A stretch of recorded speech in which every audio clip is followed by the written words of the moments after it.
Have you ever seen that Searching for Sugar Man documentary? You're the second person to bring this up. Explain it. It's the craziest thing I've ever seen. It's like right at the dawn of the internet. Like you could send emails, but music's not there. So there's this guy in the 70s out of Detroit named Rodriguez is the stage name, and puts out like 3 records. No one cares about it. He spends the next 40 years of his life from like the 70s to the like late 90s working in a Ford motor factory. Crazy. And then in South Africa, these records are like regarded as like the best records of all time. Like they're interviewing people off the street and they're like, name your top 5 records. And they're like Abbey Road, Dark Side. And it'll be like one of these guys' records.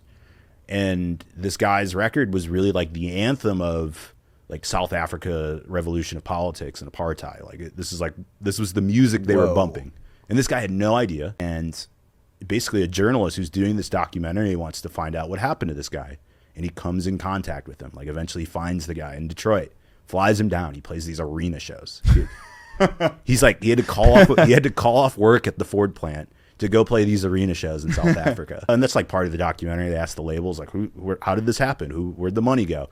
And no one knows. But that's the thing. It's like it's when. So nobody knows. That's insane that nobody from the label was able to reach out to him and be like, hey. Someone just pocketed it. That's probably what happened.